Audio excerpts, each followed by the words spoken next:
Salut à tous et bienvenue dans cette nouvelle vidéo de YouAndDev. On est samedi 9h, c'est notre nouvel épisode de notre série Overkill.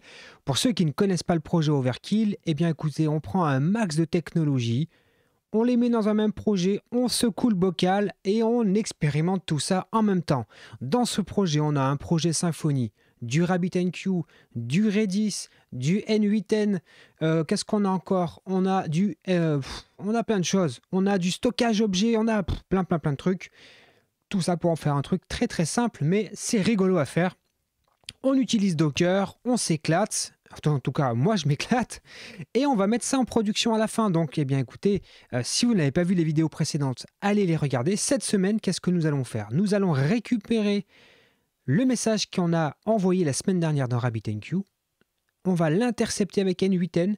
N8N va transmettre ce message ensuite à une API de conversion d'image. On va la retailler en carré, par exemple, pourquoi pas. On va récupérer cette image transformée, la mettre dans un mail et l'envoyer à l'utilisateur qui en a fait la demande. Donc, eh bien voilà le programme de cette semaine.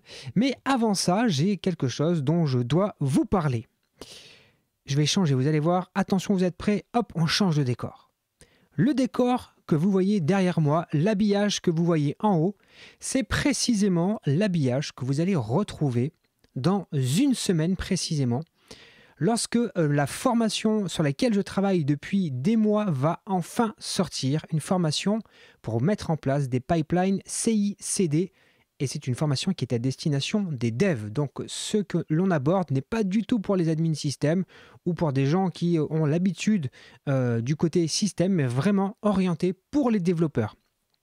La formation a déjà ouvert en pré-vente et jusqu'à la semaine prochaine, c'est-à-dire jusqu'au samedi, si je ne me dis pas de bêtises, jusqu'au samedi 29, oui c'est ça, jusqu'au samedi 29 à 9h, vous pouvez bénéficier de 25% de remise sur la formation parce que vous faites une précommande et à partir du 29, eh bien, vous n'aurez plus la possibilité d'avoir la réduction. Vous trouverez évidemment le lien avec déjà le code promo appliqué dans la description de cette vidéo. Il y a plus de 6 heures de formation sur les thématiques des pipelines d'intégration continue, de déploiement continu avec au choix soit GitLab, soit GitHub, soit les deux si vous êtes intéressé par les deux plateformes.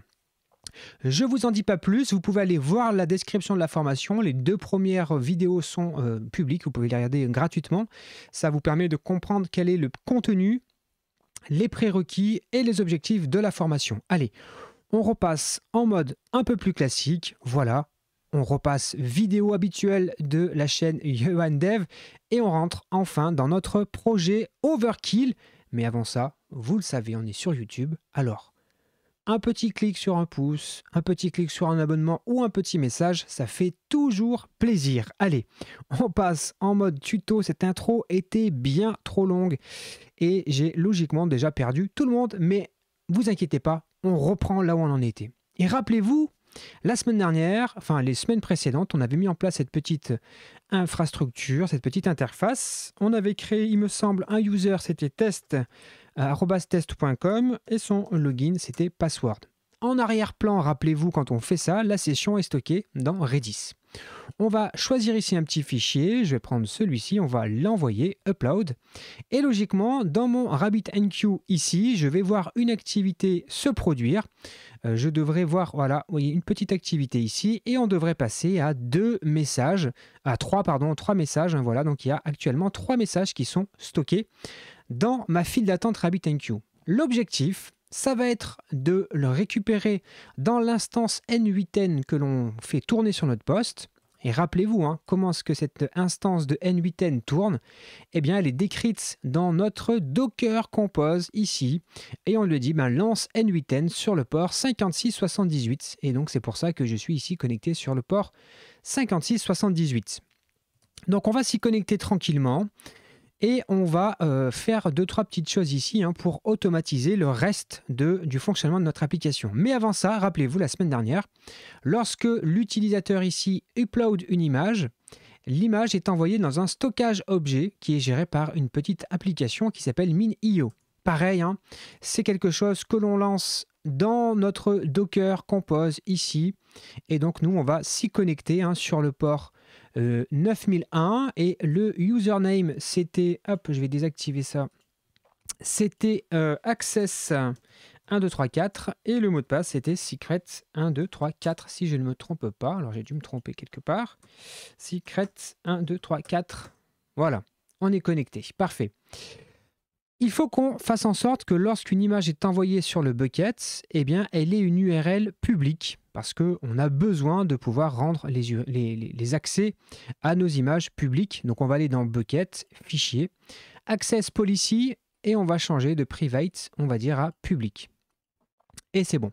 Ça va avoir pour conséquence de rendre nos fichiers, par exemple si on vient chercher un fichier, donc un qu'on a uploadé, hein, celui-ci par exemple, eh bien il va être accessible, je vais vous montrer, on va copier le nom du fichier, on peut prendre même celui-ci, et il sera accessible à l'adresse de notre stockage objet, /fichier, c'était le nom de notre bucket, / le nom de l'image. Alors il ne faut pas aller sur le port 9001, ça c'est pour l'administration, mais sur le port 9000, et ça ne fonctionne pas. Pourquoi? Not found. Alors j'ai dû me tromper quelque part dans le nom, mais logiquement c'est bien ça.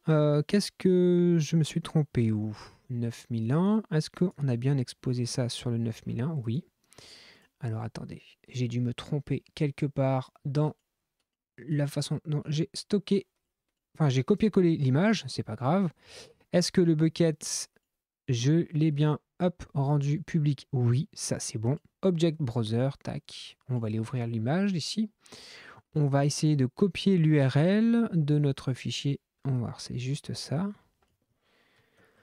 Hop, voilà. J'avais juste fait, à mon avis, une erreur de copier-coller.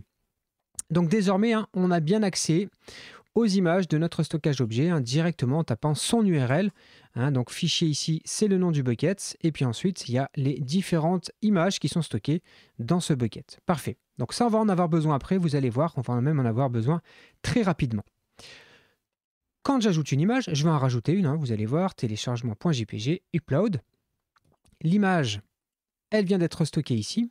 Il va y avoir un téléchargement ici. D'ailleurs, on voit que c'est aujourd'hui, hein, le 21 janvier, c'est au moment où je tourne la vidéo, à 22h19. Eh bien oui, effectivement, il est bien 22h19 au moment où j'enregistre. Donc, l'image est ici. On a un message RabbitMQ de plus qui est arrivé dans la file d'attente. L'avantage, c'est que là, la file d'attente se remplit et le traitement peut avoir lieu plus tard. Parlons justement de ce fameux traitement. On va dans notre instance N8N.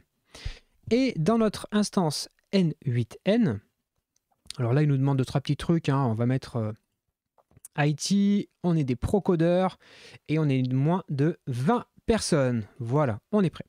On va rajouter un premier élément qui va être un RabbitMQ Tiger.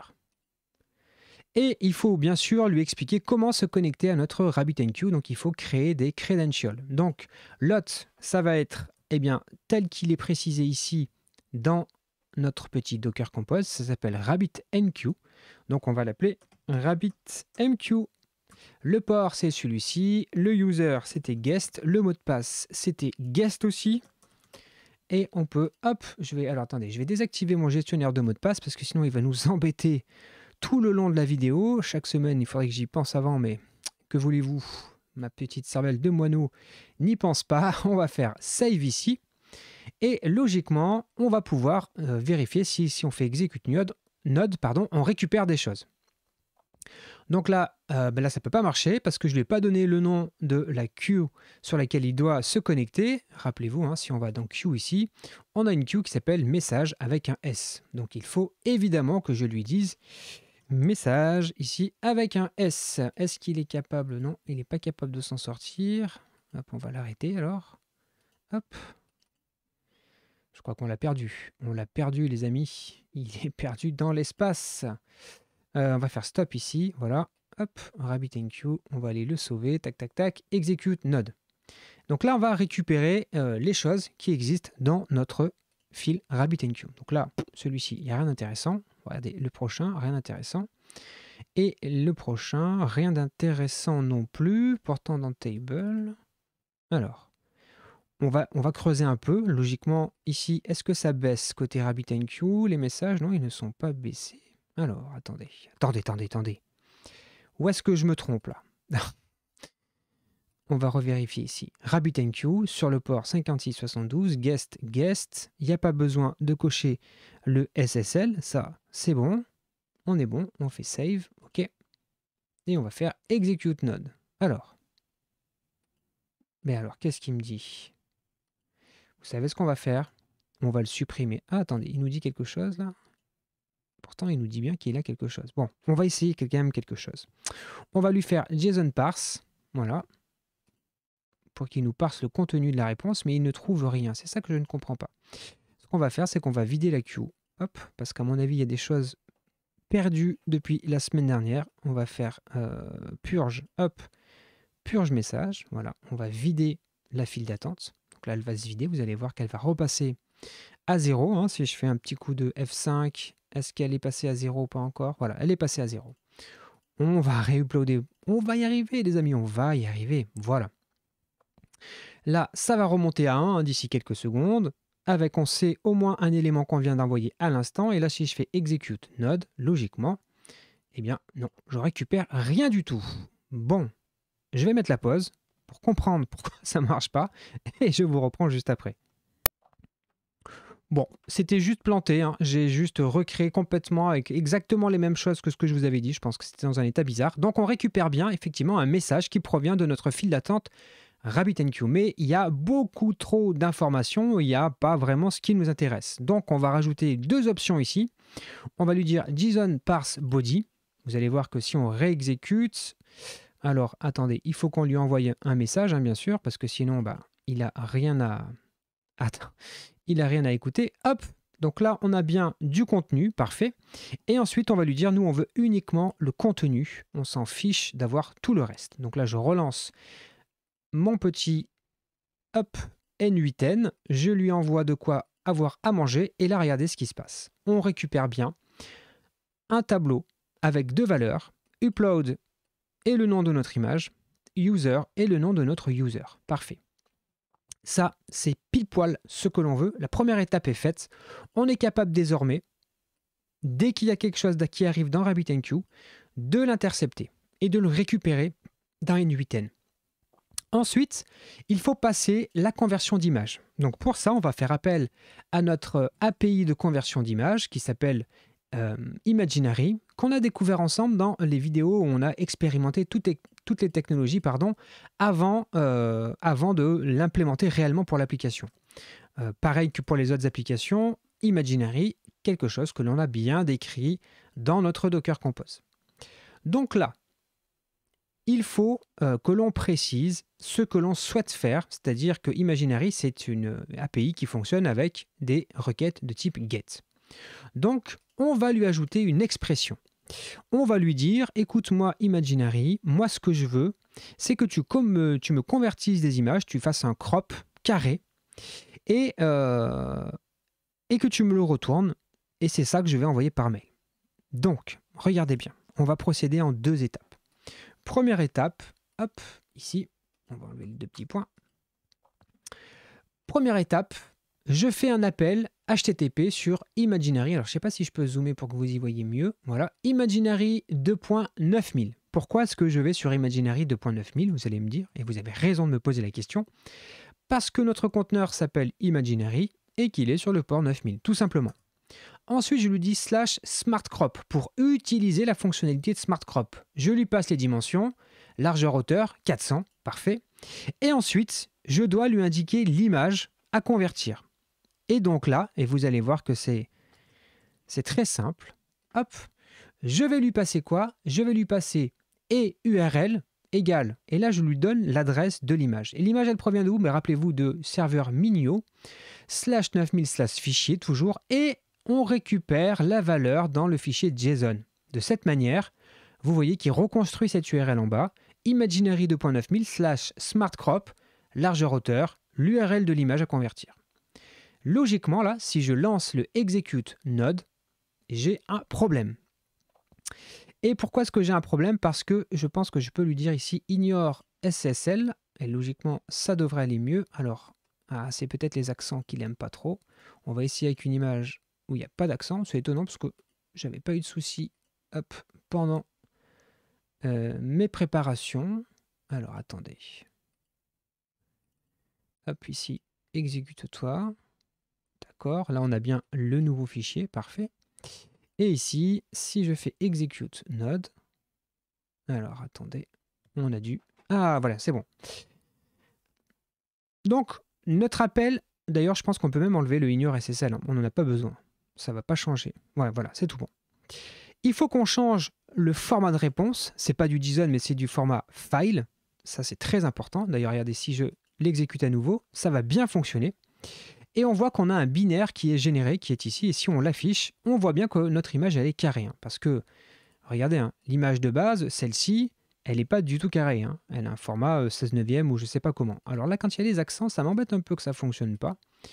Bon, c'est pas très très grave, vous allez me dire, hein, mais j'aurais bien aimé que ça fonctionne correctement avec les accents. Au pire, on aurait pu le traiter hein, au moment de l'upload, hein, mais bon, on va pas s'embêter à refaire ça. L'idée, c'est de s'amuser. Voilà, donc je pense que là, vraiment, avec les accents, il n'aime pas, tant pis. Eh bien, écoutez, tant pis, on va faire sans accent. On va prendre cette belle photo, on va tester avec celle-là. Voilà, upload. Hop, on lui dit, tiens, va me chercher ça dans RabbitMQ, ça marche. Et on lui dit, va me convertir ça, hop, dans l'API, s'il te plaît.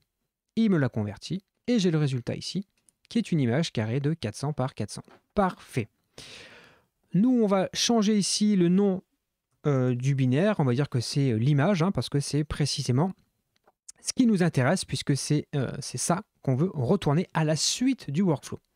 Et d'ailleurs, eh bien, passons à la suite du workflow, qui est finalement la finalité de notre application, qui est d'envoyer un email. Donc, dans N8N, on va faire send email, tout simplement. On va, hop, juste le brancher ici à la suite, histoire de quand même. Et dans notre send email, eh bien, il faut aussi lui ajouter des credentials. Donc, user password, il n'y en a pas.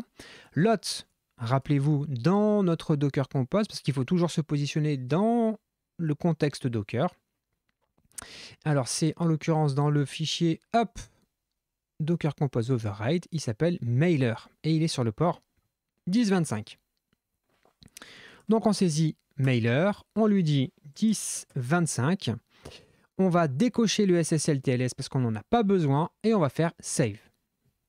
De cette manière, on est capable de se connecter sur notre serveur de mail. L'adresse d'expédition, on va lui dire que c'est obi@one.com, hein. Hop, one.com, et le destinataire, c'est l'utilisateur. Donc, on va aller chercher entre guillemets dynamiquement cette donnée-là. On va lui dire add expression, current node, input data, JSON, user. Et grâce à ça, eh bien en fait, ça va être interpolé avec la valeur de l'utilisateur qui a transité, rappelez-vous, hein, par RabbitMQ. Donc on fait ça, de cette manière on remplit le champ user. Le sujet, on va lui mettre ton image BG, hein, voilà. Dans le texte, on ne va pas s'embêter, on fait la même chose, parfait, et il ne nous reste plus qu'à mettre la pièce jointe. Et rappelez-vous, on l'a appelé image. Hop, image ici. Et là, si on fait execute node, logiquement, on a bien un mail qui a été expédié. Si on vient dans notre petit mailer ici, on a bien un mail qui est ici. Et est-ce qu'on a la pièce jointe? Non, j'ai pas l'impression qu'on a la pièce jointe, les amis. J'ai dû oublier quelque chose. Qu'est-ce que j'ai oublié? Image. Est-ce que j'ai bien appelé image ici? C'est ici qu'il faut regarder. Oui, image. Il n'y a pas de raison. Alors. Ah oui, d'accord. Il faut faire execute node ici, je pense, une fois de plus. Et ici, hop. Est-ce qu'il va m'envoyer une image? Hop, voilà. Et là, on a bien une image en pièce jointe, hein. Et si je la télécharge, hop, et que je vous l'affiche, vous allez voir que c'est bien une image carrée. Allez, on refait le test pour que tout soit bien clair pour tout le monde. Et on va bien réexpliquer toutes les étapes, parce qu'il y a pas mal d'étapes dans tout ce petit bazar. On va fermer la session ici. Et on récapitule parce qu'on a déjà...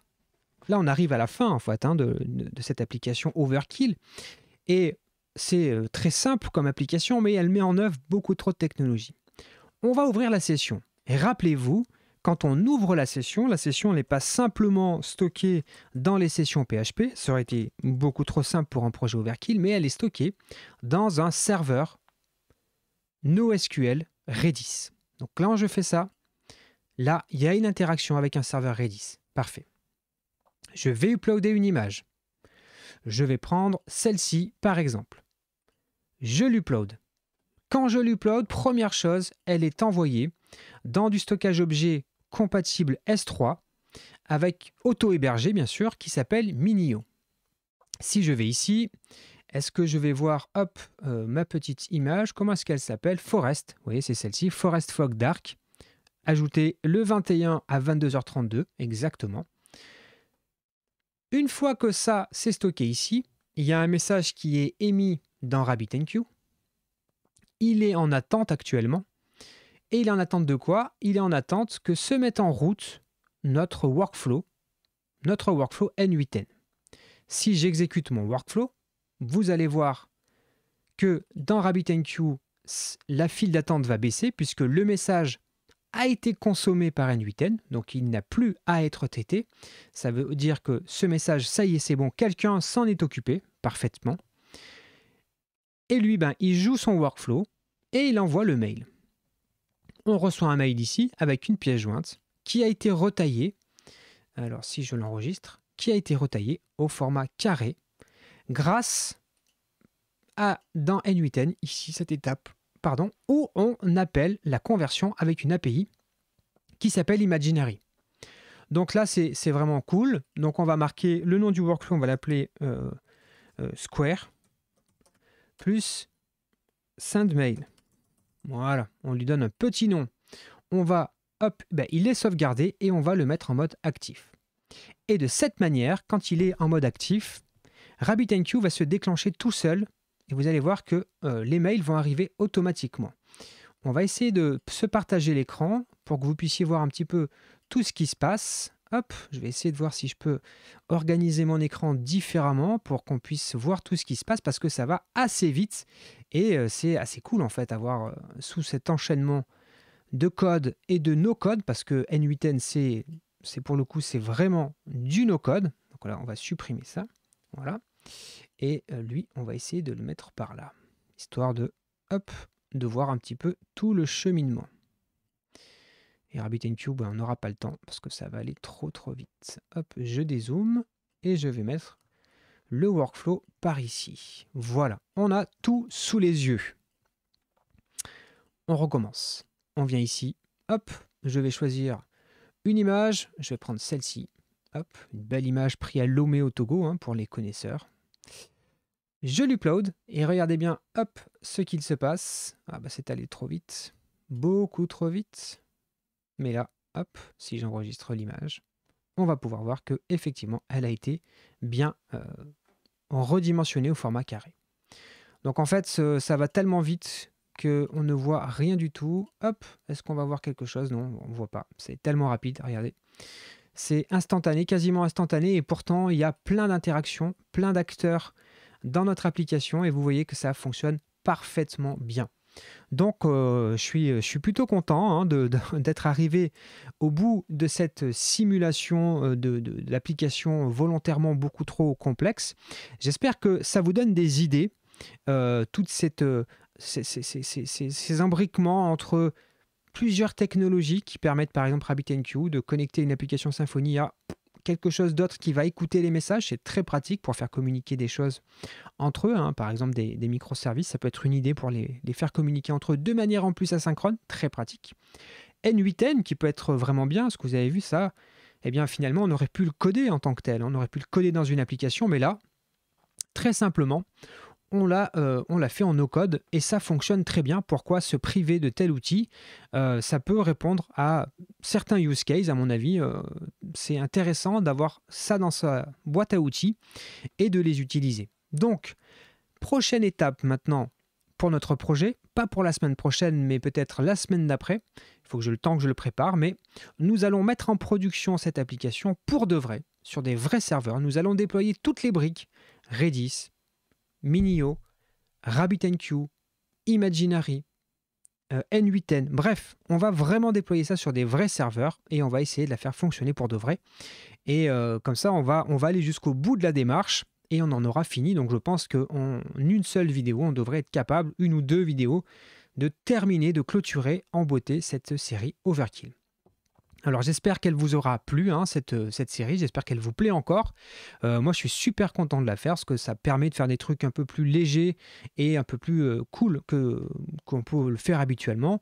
C'est un projet un petit peu à long terme qui nous permet de voir des choses aussi dans la durée. J'espère que ce format-là vous plaît. Allez, avant de terminer cette vidéo, je vous rappelle que vous avez une semaine pour profiter des 25% sur la formation que je sors samedi prochain. Je ne vous embête pas plus longtemps avec ça, mais les liens sont dans la description. Merci à tous d'avoir suivi cette vidéo. Si elle vous a plu, n'hésitez pas à mettre un petit pouce en l'air, ça fait plaisir, un petit commentaire. J'aime beaucoup lire les commentaires, même si je ne peux pas répondre à tout le monde, hélas. Et si vous n'êtes pas abonné, abonnez-vous, portez-vous bien, passez un bon week-end. Soyez bienveillants les uns avec les autres, c'est important, la bienveillance. Et moi, je vous donne rendez-vous mardi à 18h pour notre traditionnel hebdo de la semaine. Et vous êtes de plus en plus nombreux à regarder l'hebdo de la semaine et ça fait très plaisir. Allez, bon week-end à tous et à bientôt. Ciao.